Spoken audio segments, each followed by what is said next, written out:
Hey everybody, how's it going? I figured I would do another Destiny 2 build video, seeing as the last one surprisingly got like 400 views, which is a lot more than I was expecting it to get.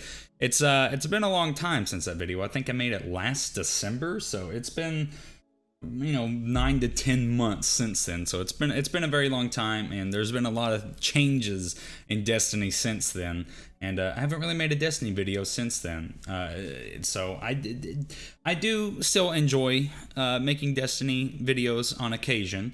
It's just there hasn't really been much for me to talk about, and since that most of the time when I talk about Destiny, it's usually me complaining about something. But nevertheless, I figured it'd be fun to do another build video, seeing as the last one surprisingly did okay. And this is going to be the one that I'm dubbing the Shadow Shinobi.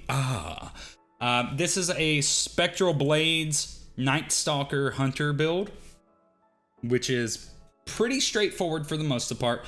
We're going to play around with this and kind of discuss a few alternatives to this one, because unlike the God of Thunder build that I did last year, this one actually has a bit of variant that you can do with it, and in terms of just the overall build and playstyle that you can do. But the general thing here is that you want to have Gliswin Vest, because that's going to make your Spectral Blade last a whole lot longer.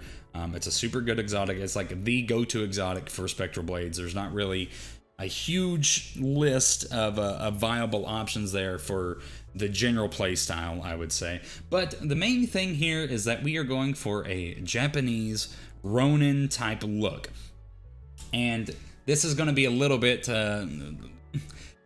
this one's not going to be super easy to get, because you need the Iron Remembrance gear set, which is the Iron Banner set from the first Iron Banner for Forsaken, if I'm not mistaken. So they haven't put this set back in rotation since then, if I'm not mistaken. If they have, I don't remember it, but this is not really a gear set that's easy to obtain, unfortunately, because they don't really put it in rotation that much.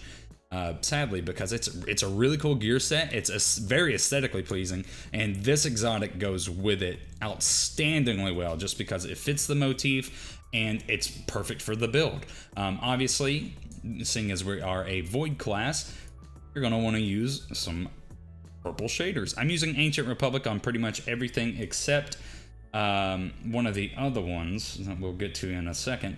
But yeah, this is the general thing here. Now, weapon choice wise, once again, kind of just up to you on what you want to do, although I would highly suggest Izanagi's Burden if you have it. I personally do not have it. It's one of the few exotics that I am missing currently that I do intend on getting very soon, but Izanagi's Burden would be my go-to suggestion, just because of it's a great fucking sniper. It's outstanding damage output wise and for what it does, and with Shadowkeep coming up and all the changes to reloading and everything like that's going to be happening, it's going to be a go-to exotic to have for sure.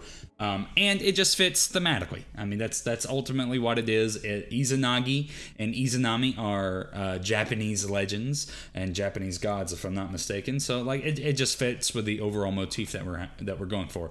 I, on the other hand, do not have Izanagi's Burden, like I said, so I'm going to be using Bad Juju just so I can get my super back relatively quickly. Really, it's just like I said in the last one. All of this is, purely up for you. Your weapon loadout is more or less just whatever you want to run. You can do anything there that you want. It's not a big deal.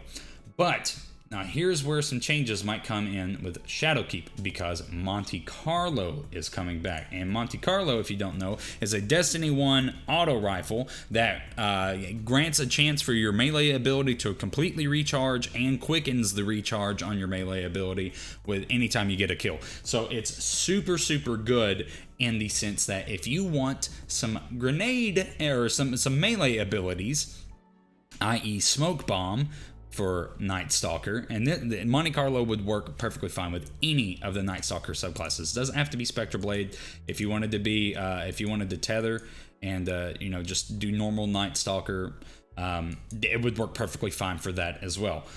One thing really quick to point out here is we are going to be doing Gambler's Dodge on this build and on all of these builds mentioned, just to get that smoke bomb back, because on the Spectral Blades, smoke bomb wherever it's at. Where's that?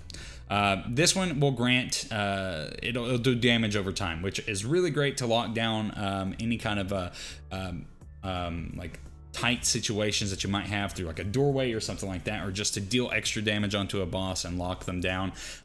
Very handy to have. Back in the old D1 days, we called this the Wombo combo, where you'd have the disorienting smoke grenade, and then you would have your vortex grenade. You'd launch both of those at the same time, and it did outstandingly well. Very good combination there.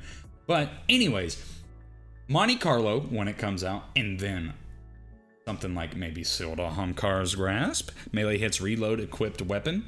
And then once you have Monte Carlo, you're going to be getting your grenades back up all the time. So you're going to be hucking all kinds of grenades out while getting your weapon reloaded, just to regenerate your melee ability back again. And that would be also extremely well for DPS, because I'm not sure if you guys have seen or not, but Ahamkar's Grasp with a smoke grenade that damages them over time also will reload your weapons on just any of them. So if you had something like Mountaintop or something like that, that's like a high damage output grenade launcher, or like a machine gun, or just anything, having that damage applied to a boss or to an enemy is going to just reload your weapon constantly. It's a very, very popular build going right now that will probably be nerfed because Bungie doesn't like fun, apparently.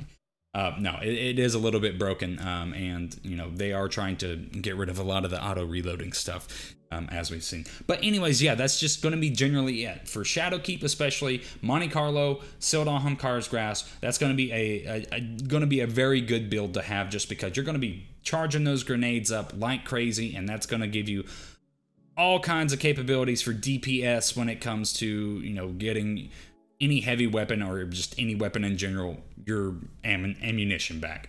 Really quick, before we get into just playing around a little bit, I want to point out that Graviton Forfeit is also another good option if you wanted to work in the smoke bomb that will grant you invisibility, which is going to be a big thing coming up in Shadowkeep, just given the buffs that they have been given to Bottom Tree, Nightstalker, as well as just Smoke Bomb in general. So this would also be a very viable option for a build in this realm. But yeah, anyways, that's going to be it for the general build discussion part of what would potentially work for it. Overall, very pleased aesthetically with how this looks. It looks outstanding. It's one of the more pleasing ones to look at, I think I've came up with. But yeah, let's just run around a little bit and see what we can do. Real quick, I'm going to just quickly demonstrate how the smoke bomb effect will work. Throw it, shoot. Well, might have helped if I actually hit somebody with my smoke grenade. But you know, that's what Gambler's Dodge comes in for, because now, look, we have our smoke grenade back and ready. And I got my rocket back immediately. And again, super, super handy to have. This is one of the probably more popular builds that's going to be coming through if Bungie doesn't nerf it. And once you add Monte Carlo on top of that and you get all that melee energy back, that build is going to be super viable and very popular to use. But anyways, guys, that's going to do it for this video. That has been the Shinobi, the Shadow Shinobi Spectral Blades build. Yeah, hope you guys enjoyed. Thanks so much for watching. Subscribe if you'd like to see more content like this. Destiny videos are something I don't do super often, but they are something that I do enjoy making content about, just because I have a long history with this franchise and I play a ton of Destiny. But anyways, guys, thanks so much for watching. Tune in this Friday for when Link's Awakening comes out. We'll likely be streaming that for many, many hours on end. Yeah, I'll see you guys in the next one. Thanks so much.